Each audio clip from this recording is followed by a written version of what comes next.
día 17 de diciembre damos la bienvenida a nuestro estudio bíblico. Hoy día vamos a hablar acerca de esclavos de la justicia de Dios. Pero debo aprovechar primero decir que estamos a una semana de la Navidad y desde ya feliz Navidad, porque celebramos el nacimiento del Hijo de Dios acá en la tierra, que se encarnó, se hizo hombre, y celebramos alegremente ese día porque el dueño y soberano del universo vino a su creación, aquí en la tierra, se hizo hombre, caminó entre nosotros y dice en la Escritura, vimos su gloria, gloria como del unigénito Hijo del Padre, lleno de justicia, misericordia y verdad.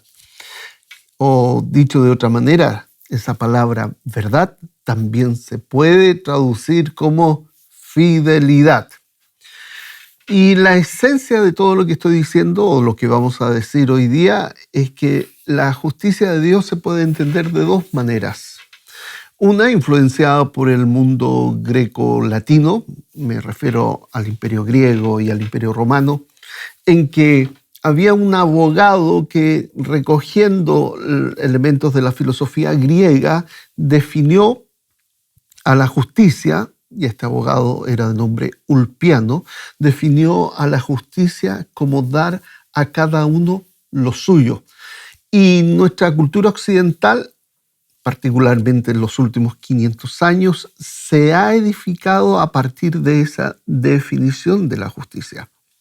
Sin embargo, cuando analizamos las Escrituras, particularmente en el Antiguo Testamento, nos encontramos que la justicia de Dios en realidad es sinónimo de fidelidad, de misericordia, de compasión. E inclusive en Romanos, en la carta a los Romanos, el apóstol Pablo nos dice que la justicia reina por la gracia. Entonces, ¿por qué estoy diciendo todo esto? Porque de acuerdo a la definición que tú tengas en tu corazón y en tu cabeza de lo que es la justicia de Dios, vas a comprender o no comprender lo que vamos a decir hoy día. Porque esencialmente la justicia de Dios en el Antiguo Testamento es y era la fidelidad relacional de Dios. Es decir, Dios es Dios fiel en esencia, Dios es Dios fiel. Y esa fidelidad se manifiesta en su relación con los suyos. Y cuando los suyos caen en desgracia, Dios en su fidelidad revela su justicia con el propósito redentor. Entonces, la justicia de Dios en el marco de la Biblia, particularmente de los escritos del Antiguo Testamento, tiene como propósito y objetivo la redención de los suyos. ¿Por qué? Porque Dios actúa en fidelidad a la relación que ha establecido con los suyos.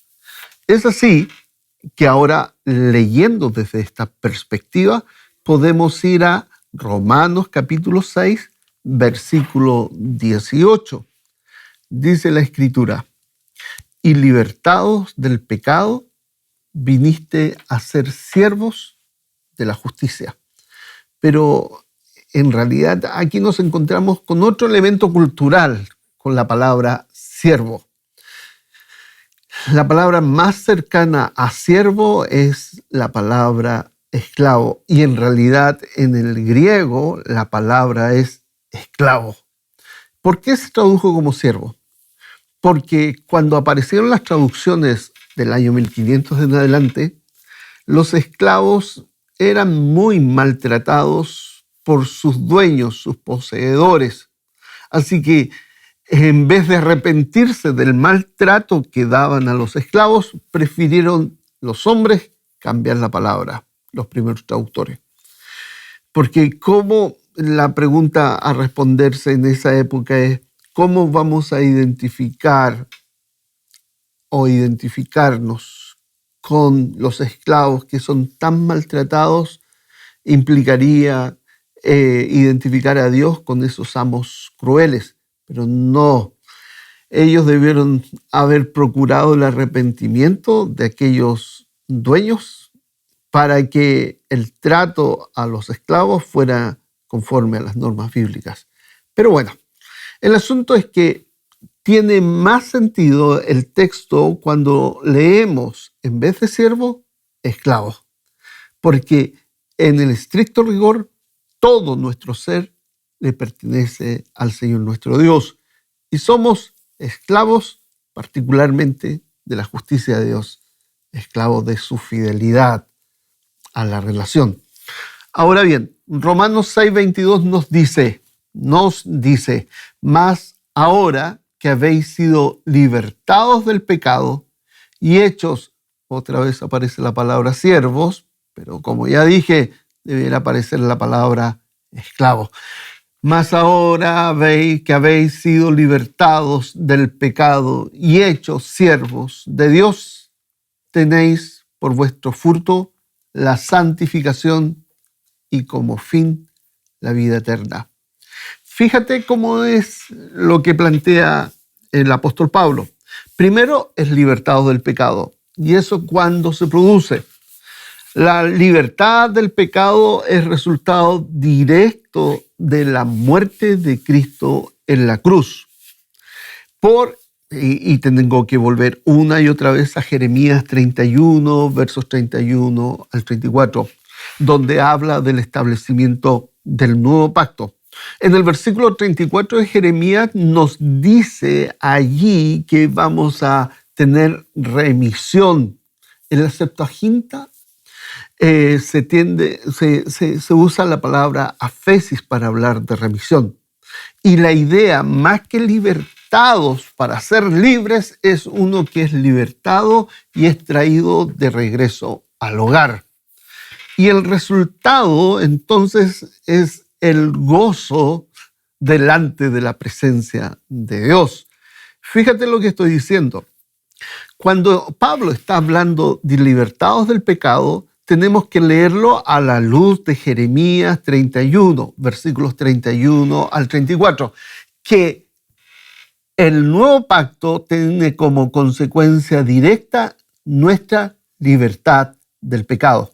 Pero tiene otra consecuencia, que somos, en vez de ser esclavos del pecado, cuyo amo produce la muerte y la separación eterna en nosotros por parte de Dios, el pecado tiene como consecuencia que nos separamos de la fidelidad y misericordia de Dios y quedamos entregados a la esclavitud o adicción del pecado.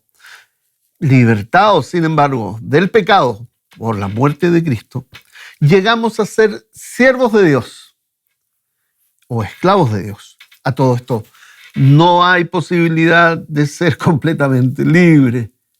Si tú te declaras completamente libre sin dar cuenta a nadie, eres esclavo del pecado y el pecado es tu amo.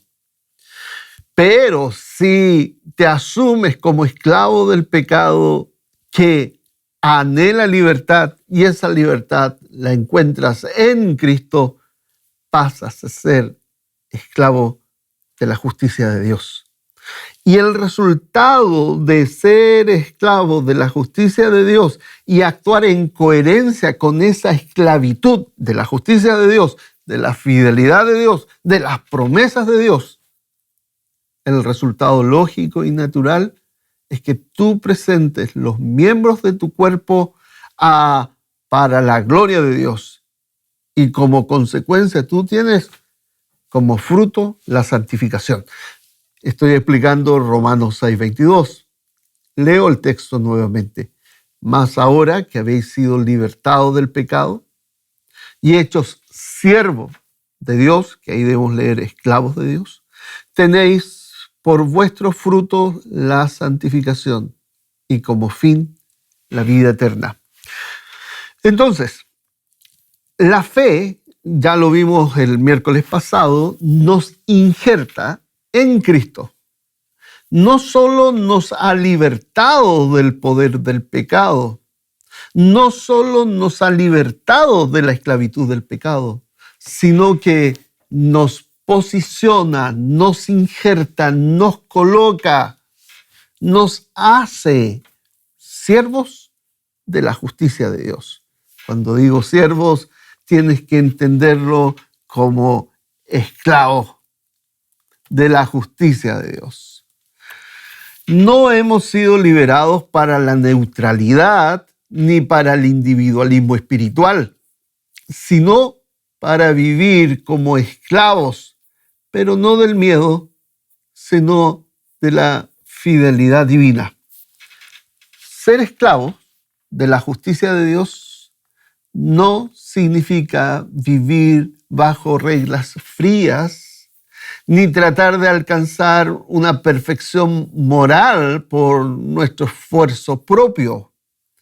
En la Escritura, la justicia de Dios es su fidelidad activa y constante hacia aquello que es suyo.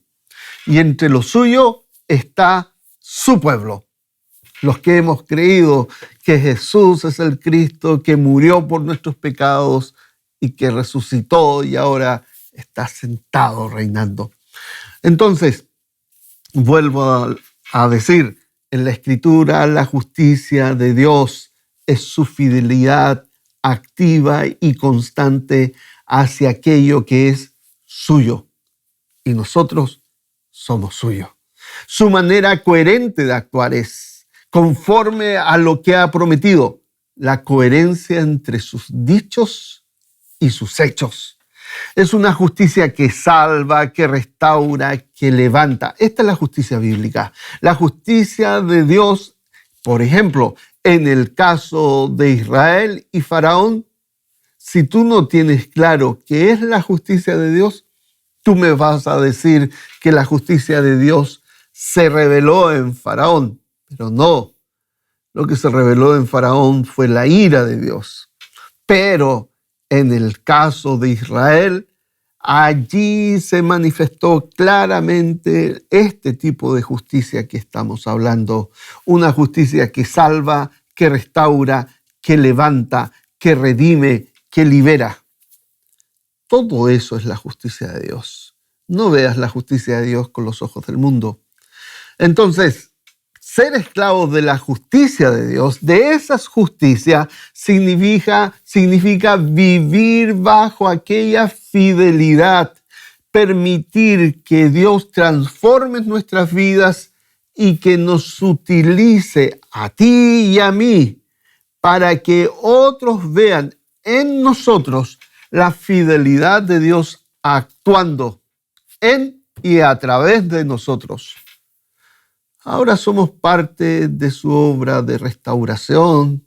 Tú has sido restaurado para participar como restaurador en la restauración de otros, para que esos otros, una vez restaurados, sean también agentes de restauración en la vida de otros.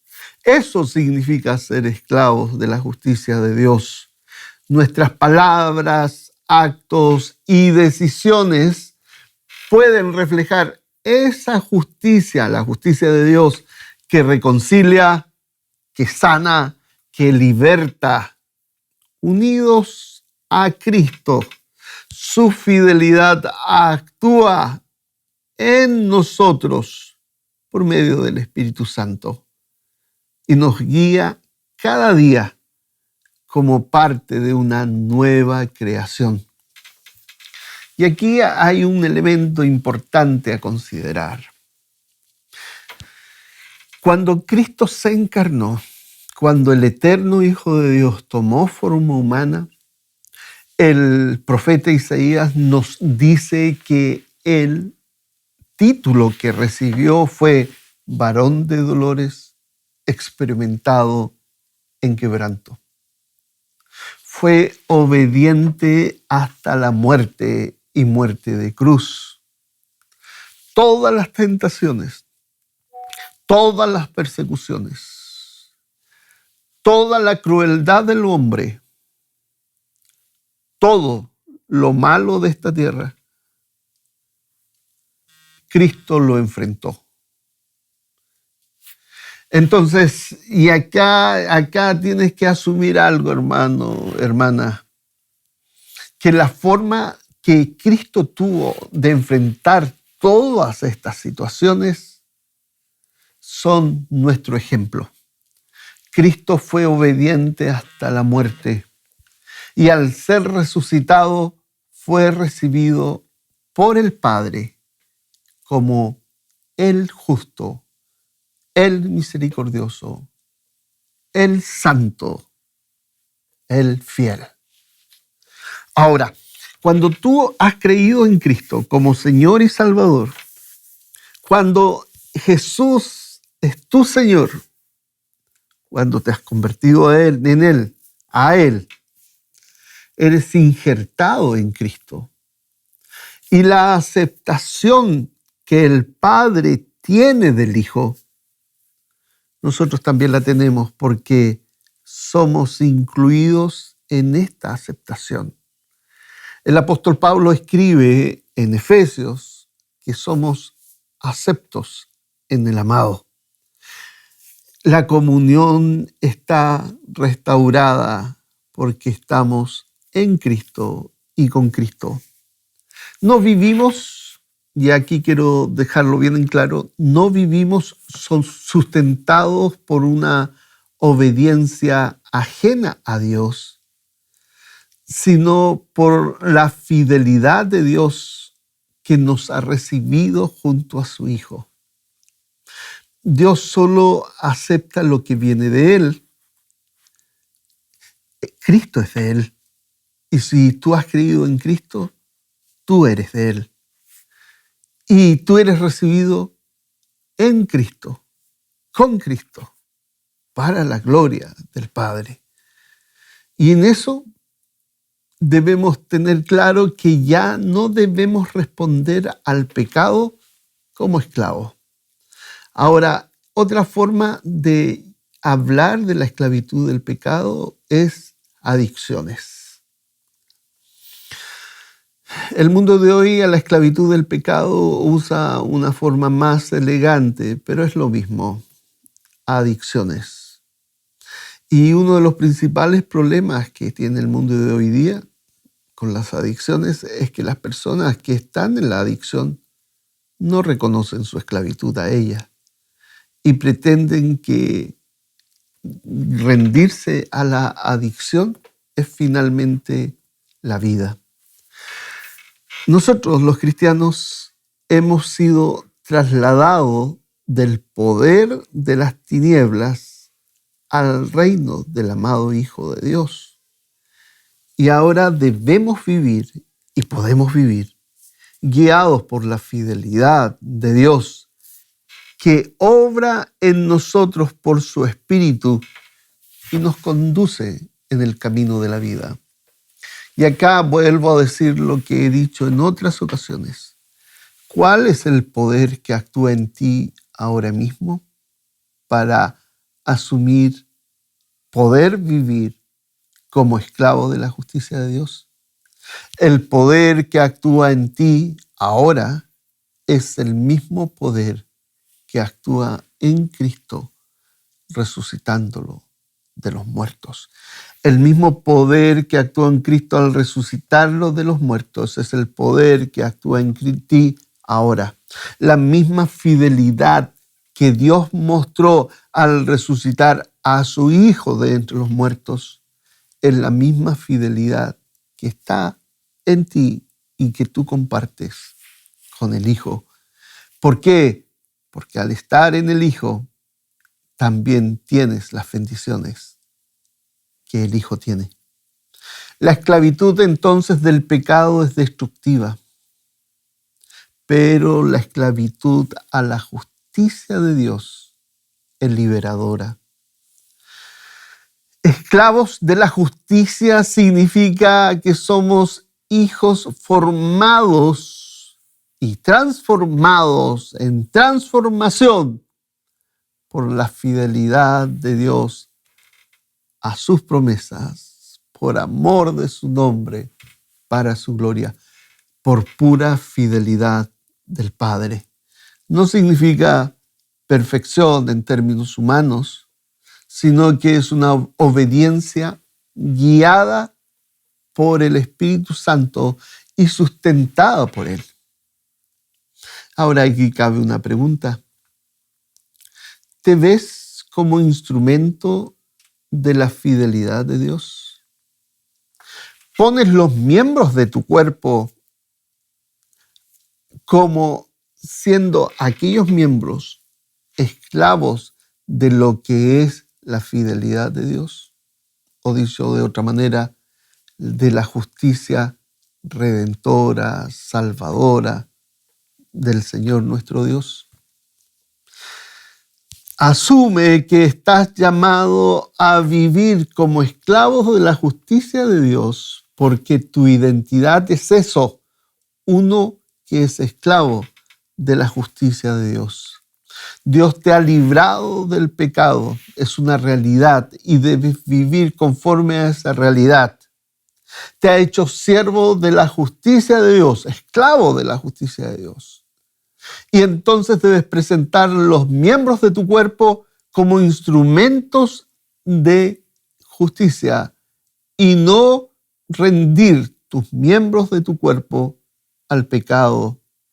Porque el resultado de rendir los miembros de tu cuerpo al pecado es finalmente pérdida.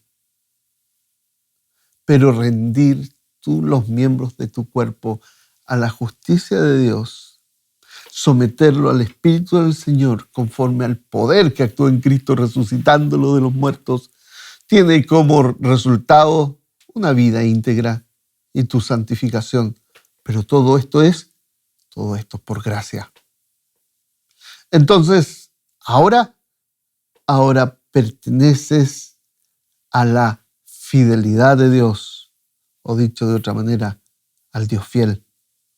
Y la consecuencia natural y lógica frente a la fidelidad de Dios es tu fidelidad, tu respuesta de fe ante la fidelidad de Dios se ha de manifestar en actos concretos en tu vida. Vivir verdad, andar en verdad, decir la verdad, ser fiel, actuar desde la fidelidad, ser misericordioso, ser compasivo, perdonando unos a otros, así como Cristo nos perdonó. Todo esto implica vivir como esclavo de la justicia de Dios. Cosas tan simples y sencillas, pero que a la carne le parecen imposibles. Entonces tienes que asumirte que eres esclavo de la fidelidad de Dios y dejarte moldear por aquella tierna fidelidad. Que el Espíritu Santo de Dios te conduzca cada día a vivir como testimonio viviente de la justicia vivificante de nuestro Dios, de la justicia redentora, libertadora, la que nos perdona. Todo esto por Cristo y en Cristo. Y vuelvo a decir, ¿por qué es posible esto? Porque el Espíritu Santo vive en ti. Y fíjate en lo que dice Romanos capítulo 8, versículo 14. Porque todos los que son guiados por el Espíritu de Dios, estos son hijos de Dios. Recuerda que te dije que estabas injertado en Cristo. ¿Y quién te injertó? Quien te injertó fue el Espíritu del Señor. El Espíritu Santo tomó al pecador que tú eras, lo injertó en Cristo y te hizo una nueva creación. Fíjate lo que dice 1 Corintios 12:13, porque por un solo Espíritu fuimos todos bautizados en un cuerpo y a todos se nos dio a beber de un mismo Espíritu. El Espíritu Santo te tomó y te hizo parte del cuerpo de Cristo. Lo vuelvo a decir. El Espíritu Santo te tomó y te hizo parte del cuerpo de Cristo. Y a ti se te dio a beber de un mismo espíritu, del mismo Espíritu Santo que está en mí. A todo esto, si te parece que esto es solo para personas inteligentes, debo decirte que estás equivocado. Esto es para aquellos que tienen el Espíritu de Dios. Y si no tienes el Espíritu del Señor, es que no eres hijo. Pero si anhelas ser hijo, entrégate a Cristo. Cree en Jesús que murió por tus pecados y que resucitó. Y pasarás a formar parte de este un solo cuerpo y el Espíritu Santo vendrá a morar en ti. Entonces, en el momento de nuestra conversión, el Espíritu de Dios lleva a cabo dos acciones distintas, pero simultáneas. Primero, nos injerta en el Cristo muerto y resucitado, haciéndonos partícipes reales de su muerte, sepultura, resurrección y exaltación. Recuerda que el apóstol Pablo escribe a los Efesios donde dice, estamos sentados con Cristo en los lugares celestiales. La experiencia de la muerte, de la resurrección, de su ascensión y entronización es nuestra experiencia. Por esta obra somos sentados con Cristo en los lugares celestiales, incluido en su posición delante del Padre.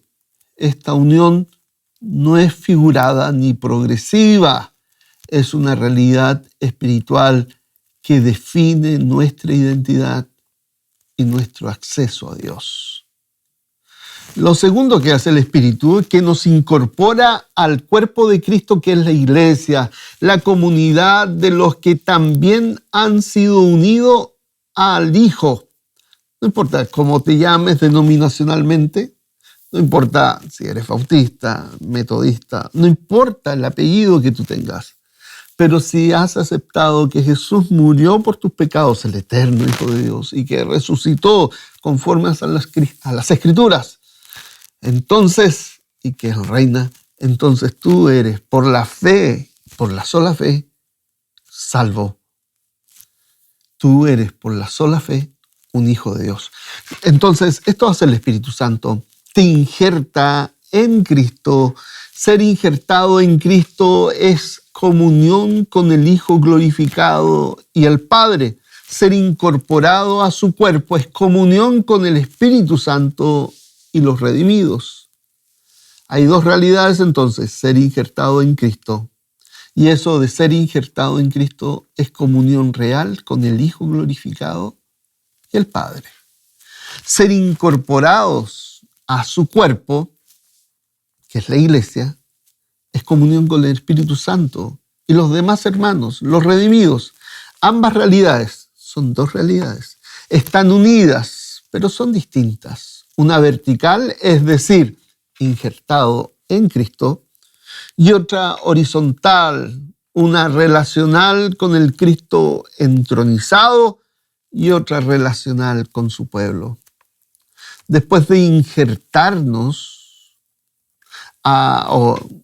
y ser parte de Cristo y de la experiencia de Cristo, de su muerte, de su resurrección y ascensión y exaltación, después de ser injertados y al mismo tiempo ser incorporados al cuerpo de Cristo, es decir, pasar a ser parte de lo que es hoy día el pueblo de Dios, la iglesia del Señor, el Espíritu Santo comienza a guiarnos como hijos, no desde normas exteriores, sino desde la tierna fidelidad del Padre.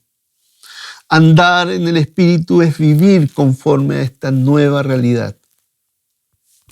Hemos sido hechos participantes del reino, sentados con Cristo en los lugares celestiales, viviendo aquí, pero con la mente y el corazón puesto allá.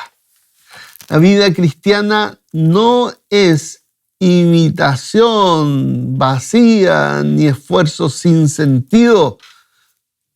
La vida cristiana es participación.